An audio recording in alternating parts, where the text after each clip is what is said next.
Imagine looking up at the night sky from Jupiter. You wouldn't see one moon. You'd see dozens, hundreds maybe. The sky would be full of moons. Now imagine looking up from Venus. You'd see nothing. No moon, ever. Just stars. Same solar system, same sun.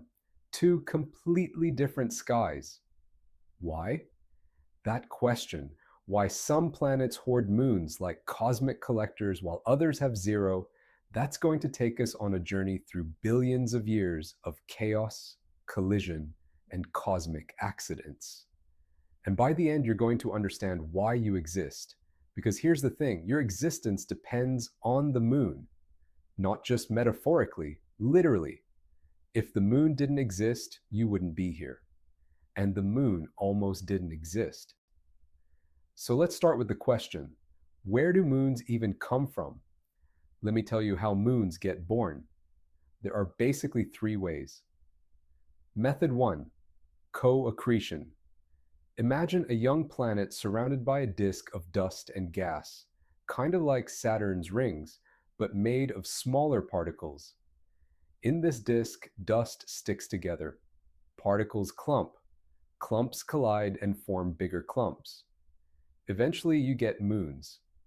This is what probably happened to Jupiter's Galilean moons. They formed right next to Jupiter, in orbit around it, out of the leftover material from Jupiter's own formation. Method 2. Capture a space rock wanders too close to a planet. The planet's gravity grabs it.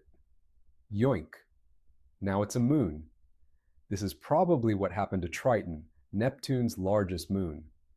Triton orbits backwards, retrograde, which is the smoking gun evidence that it was captured. If it had formed an orbit naturally, it would orbit the same direction as the planet's rotation. The fact that it doesn't means it came from outside and got grabbed. Method 3. Giant impact, the moon story. Now, Earth's moon is special. About 4.5 billion years ago, when Earth was still forming, a Mars-sized object called Theia collided with Earth. Not a glancing blow, a direct hit. The impact was so violent it vaporized both objects. The debris, molten rock, and vapor spun around Earth. Over millions of years, that debris coalesced. It cooled. It solidified. The moon was born from catastrophe. And here's what's wild. If that impact had happened at a slightly different angle or a slightly different speed, the debris wouldn't have coalesced into one moon. It might have formed a ring system, or no moon at all, or multiple smaller moons. But it happened at exactly the right angle. You exist because of that accident. Okay, so here's the big question. How far out from a planet can a moon actually orbit? Let me use Earth as an example. The moon orbits Earth at about 384,000 kilometers away. It's been there for 4.5 billion years. It's stable. It's not going anywhere. Well, slowly it is, but we'll get to that. But could the moon orbit Earth at, say, 500,000 kilometers? How about 1,000,000 kilometers? At some point, the answer becomes no, too far.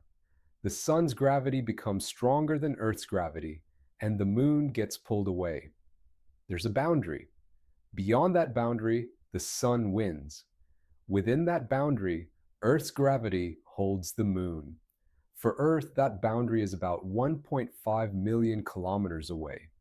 That's the farthest a moon can orbit Earth without the sun yanking it away. Scientists call this the Hill sphere. It's Earth's gravitational territory. Anything beyond it belongs to the sun. Here's what's intuitive. Bigger planets have bigger Hill spheres. Jupiter's Hill sphere is enormous. Mercury's is tiny. But here's what's not intuitive. Mercury's Hill sphere is smaller than Earth's, even though Mercury is closer to the sun.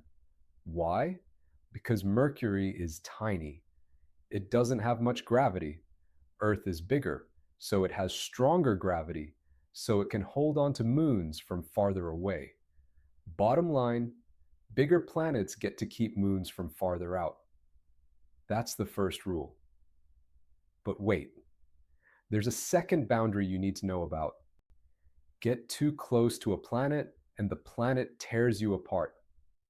This is called the Roche limit.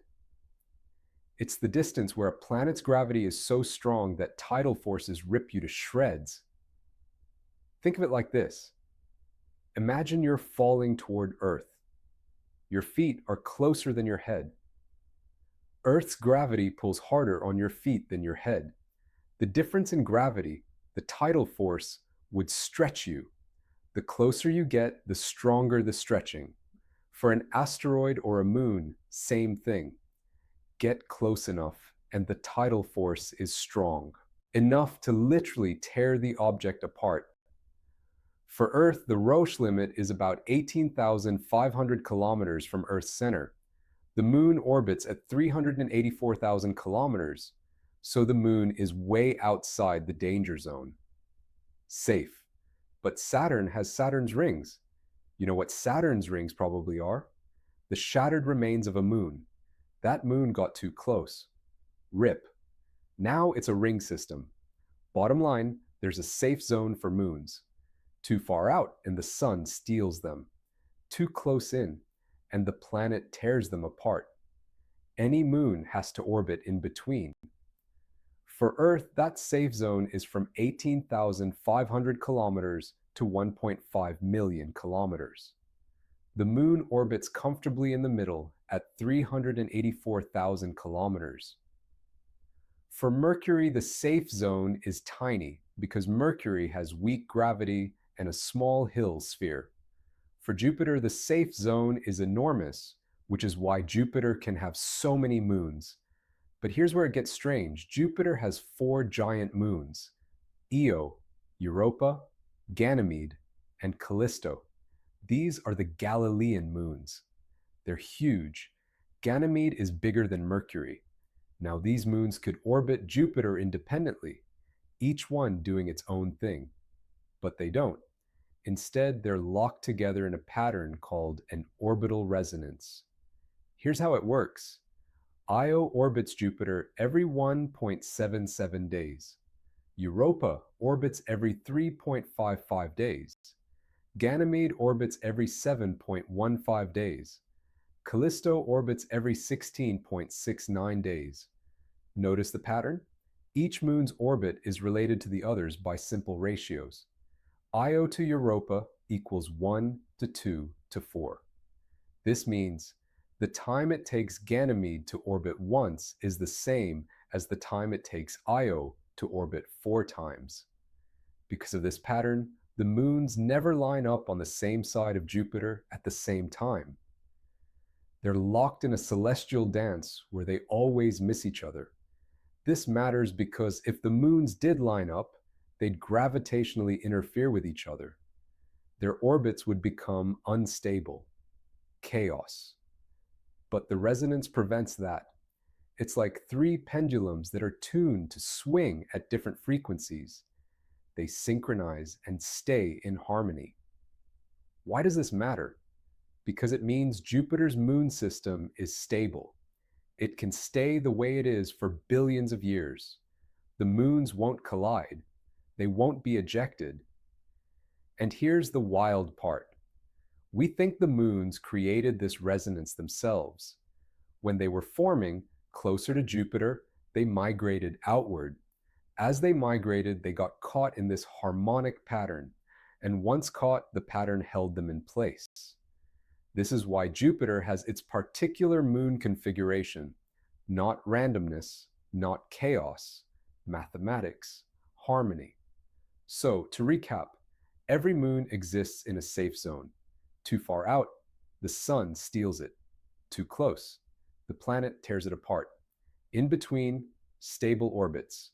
Bigger planets have bigger safe zones, and when you pack multiple moons into a safe zone, they can lock into harmonic patterns that keep them stable. This explains why some planets have more moons than others.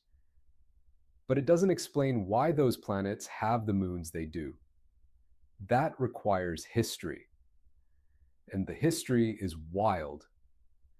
Now let's talk about specific moons, because the weird part is each moon tells us a story about how the solar system formed. Story 1. Tidal heating creates life. Jupiter has a moon called Io. Io is the most volcanically active place in the solar system. It has hundreds of volcanoes, lava lakes, sulfur geysers. It's a hellscape. Why? Because of tidal heating. Io orbits Jupiter every 1.77 days. Europa orbits every 3.55 days. Because of their resonance, they're constantly pulling on each other gravitationally. These pulls stretch Io, compress it, stretch it again, compress it again. Imagine squeezing a piece of clay over and over. The friction creates heat.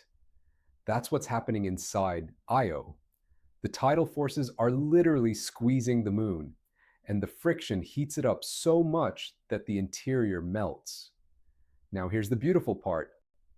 2 moons away, Europa also experiences tidal heating, but Europa is colder, farther from Jupiter. The tidal heating isn't strong enough to melt the rock, but it is strong enough to melt the ice. Europa has a subsurface ocean, kilometers of liquid water underneath an icy crust, and that ocean is heated by tidal forces. Liquid water plus heat source equals potential for life. We don't know if life exists in Europa's ocean, but if it does, it would be the second Genesis. A separate origin of life, independent of Earth. All because of tidal forces. All because of orbital resonance. All because those moons got locked together billions of years ago. Story 2, backwards moons reveal. Capture Neptune has a moon called Triton. Triton is huge, bigger than our moon. It has geysers of nitrogen. It has cryovolcanoes.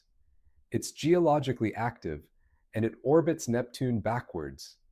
Every other major moon in the solar system orbits in the same direction as its planet rotates. Counterclockwise, forward, normal. Triton orbits clockwise, backward, retrograde. This is the smoking gun.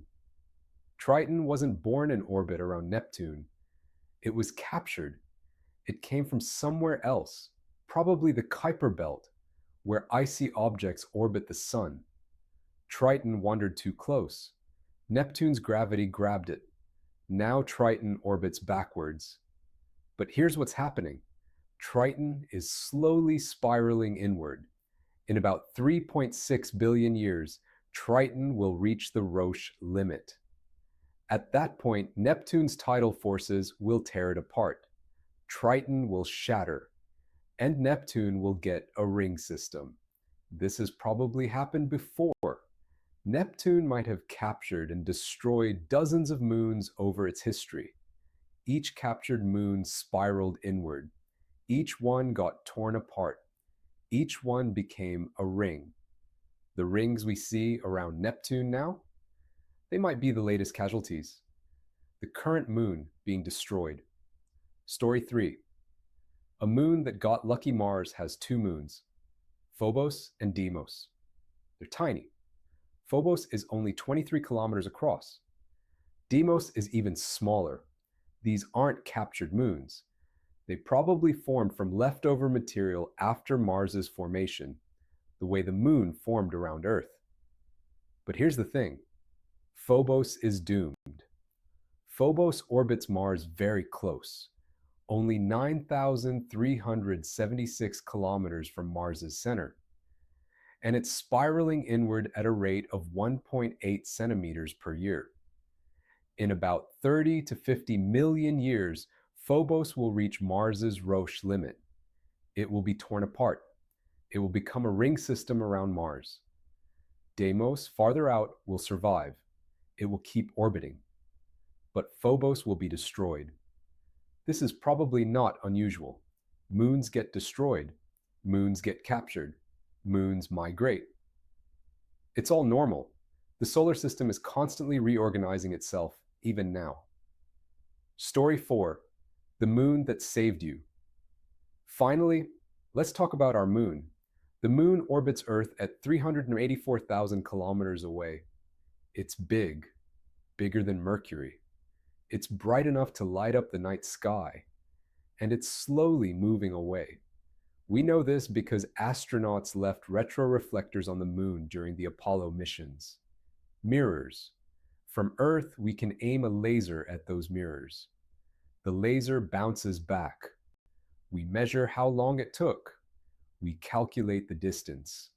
We've been doing this since 1969, and the data is crystal clear. The moon is moving away at about 3.8 centimeters per year. In 600 million years, the moon will be so far away that it won't fit in front of the sun anymore. Total solar eclipses will be impossible. In a few billion years, the moon will escape Earth's orbit entirely. But here's what matters now. The moon is the reason Earth is habitable. The moon's gravity creates tides. Tides mix the oceans. Mixing brings nutrients from the deep. Nutrients fuel life. The moon's gravity also stabilizes Earth's axial tilt. Without the moon, Earth's axis would wobble wildly. The climate would swing between extremes. Deserts would become ice ages. Ice ages would become deserts. Life would be confined to the deepest oceans. But the moon stabilizes us. It keeps us livable, and the moon only exists because of a cosmic accident.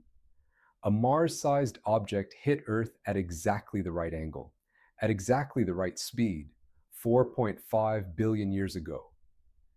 If that impact had been different, there would be no moon. If there was no moon, there would be no stable climate. If there was no stable climate, there would be no life on land. If there was no life on land, there would be no humans. If there were no humans, there would be no you. You are here because of that accident. Here's a mystery. If moons form early, during the first few million years of a solar system's existence, then the solar system we see today should be the same as the solar system 4 billion years ago. But it's not. In fact, the solar system has been completely reorganized at least once in its history. Here's what we think happened. The Grand Tack.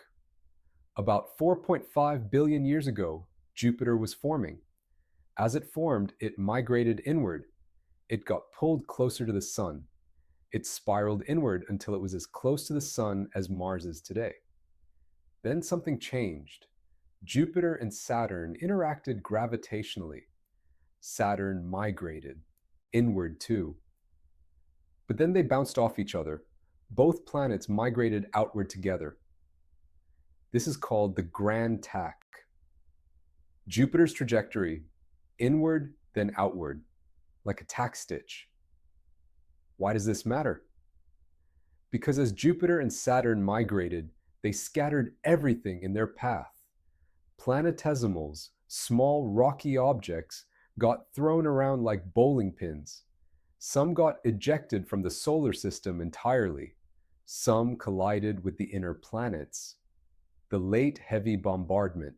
About 3.8 to 4.1 billion years ago, something dramatic happened.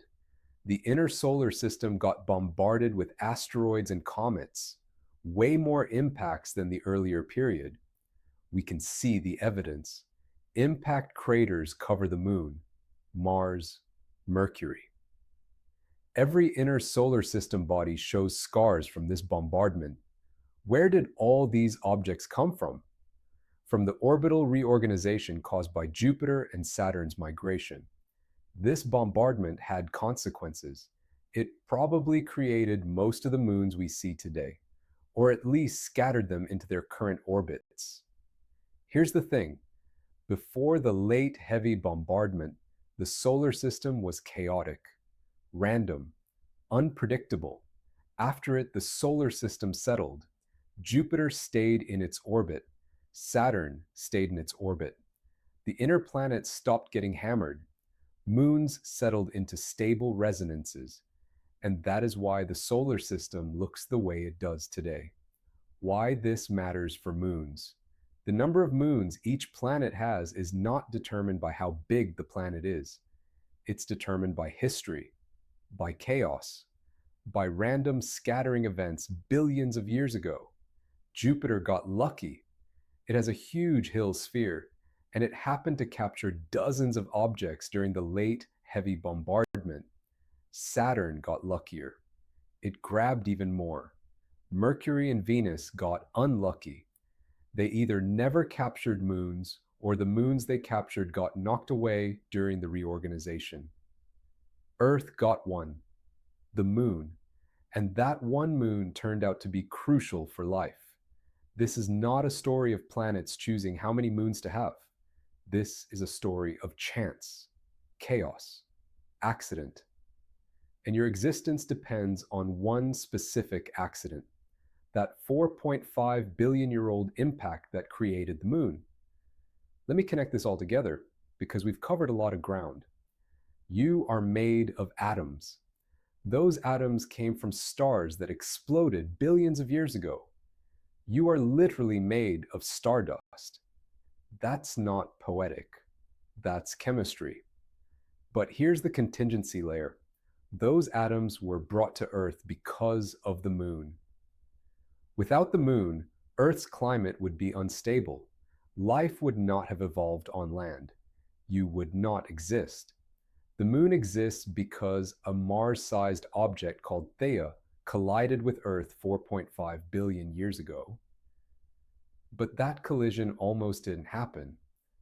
Or rather, it could have happened differently. If Theia had hit Earth at a slightly different angle, just a few degrees different, the debris wouldn't have coalesced into one moon. It might have formed a ring system, or multiple small moons, or no moon at all. If it hit at a slightly different speed, same problem. The impact had to be just right. And it was, but that's not the only contingency. The moon had to survive. The late heavy bombardment could have knocked the moon out of orbit. It could have destroyed it, but it didn't. Jupiter had to end up where it is. If Jupiter had migrated differently, it might have collided with the inner solar system. It might have ejected Earth. But it didn't. Saturn had to settle into its current orbit. If Saturn's migration had been different, the entire solar system would have reorganized differently. Maybe more chaotically, maybe less chaotically. We don't know. But it settled the way it did. Layer upon layer of contingency. Accident upon accident. Each one had to happen exactly the right way. And if even one of them had gone differently, you would not exist. Not your species, not your civilization, not your family. You, specifically you. This is not destiny. This is not fate. This is not a grand plan. This is chance. And here's why that matters. It means the universe is stranger than you think. You thought the universe followed rules, and it does. Physics is real. Gravity is real. Orbital mechanics is real. But those rules allow for infinite variation, infinite possibility, infinite branches. We happen to be on one branch, a branch where life arose, a branch where a moon stabilized a planet, a branch where humans evolved, a branch where you exist. There are infinite branches where none of that happened. It means you are improbable. You are here against astronomical odds, not just metaphorically, mathematically. The probability of you existing, given the initial conditions of the universe, is vanishingly small. But you exist anyway. It means the universe is not hostile or indifferent. It's stranger than that. The universe doesn't care about you. But it's also the reason you exist. The same chaos that could have destroyed you is the reason you're here. You are a product of the universe's own indifference to you. That's not depressing. That's profound. It means every single thing in your life is contingent. You exist because of accident. Everything you do, everything you think, everything you care about, it all builds on that foundation of chance. That means nothing is predetermined. Everything you do matters because you could have not existed. You could have not had the opportunity to do anything at all, but you do exist. Against the odds, you're here. So here's what I want you to do. Next time you look at the moon, and I hope you do, remember this. That thing is the reason you're alive, not just metaphorically, biologically. Literally, the moon is your ancestor. The moon is your parent. The moon is the reason you exist. And the moon is here because of chance. Because billions of years ago, two planets collided at exactly the right angle. Because of accident. Because of luck. And you inherited that luck. You're still here. You're still alive. Against the odds. What are you going to do with that?